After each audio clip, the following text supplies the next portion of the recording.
Mr. Chairman, thank you, and thanks for holding this hearing. I want to thank the commissioners for being here today, and I want to begin by thanking the chairman for some of the changes that you've made on how the commission operates, so that, frankly, there's more transparency and openness in your process.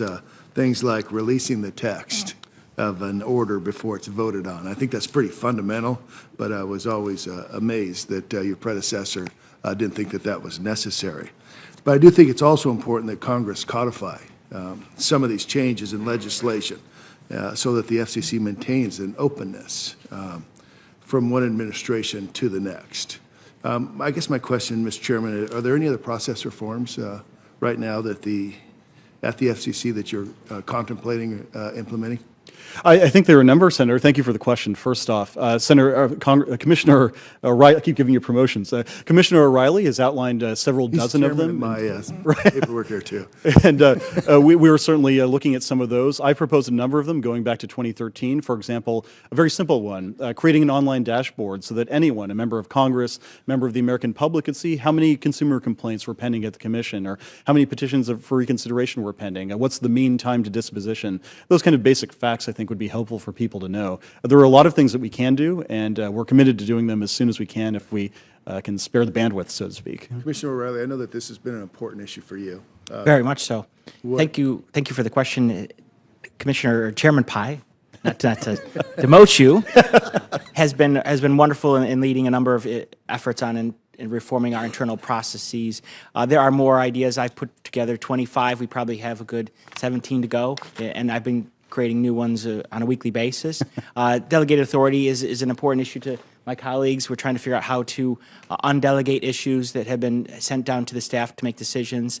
I counted last year that 9 times as many items were done by staff than were voted by commissioners.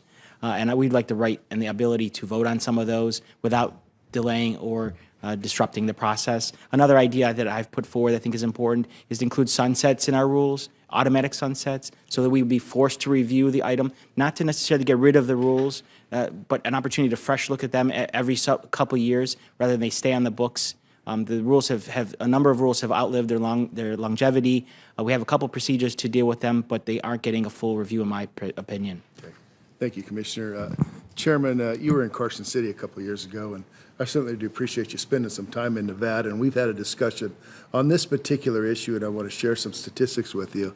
And these statistics come from a range of sources: the FCC, the wireless industry groups, Department of Commerce, Pew Research. We can go down that list. It says here that 99.9% of Nevadans have access to mobile broadband service.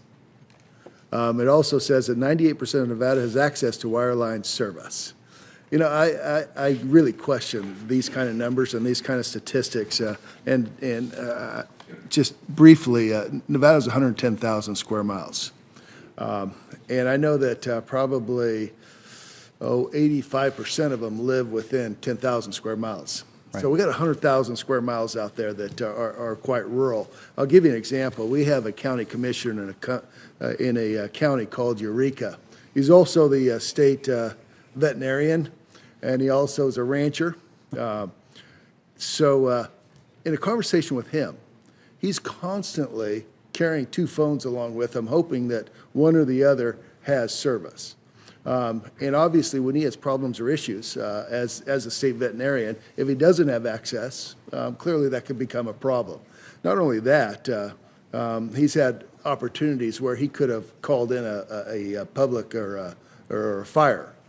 Several times where a public lands fire broke out on the rangelands, and he just didn't have access to let the emergency crews, and so I think that does pose a public safety risk. In my view, I think we need to cut red tape and bureaucracy that delays the deployment of this, lift regulatory burdens that prevent investment, and find ways to have access to unserved and underserved areas.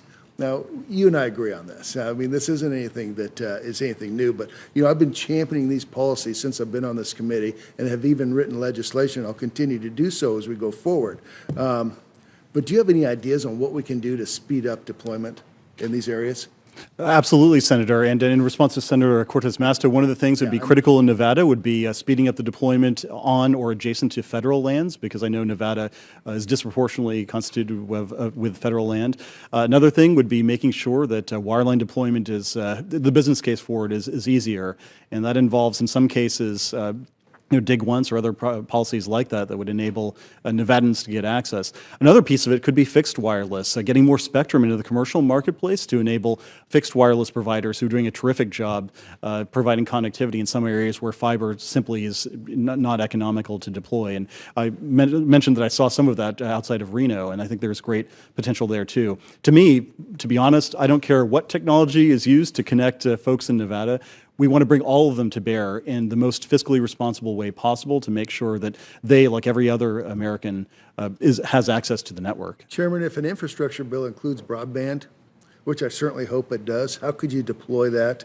How could you make sure that the funding mechanism gets to the right place or where it's needed the most? I think if Congress saw fit to include it in the infrastructure plan, my humble suggestion would be to allow some of that money to be channeled into the FCC's existing programs. So with respect to Universal Service Fund distribution, because we've got a pretty good program that we administer to allow rural carriers and others to deploy some of these networks. And so instead of having to reinvent a wheel or create a new agency, you could use the existing mechanisms administered by our professional staff, who are terrific, to get the biggest bang for the buck, so to speak.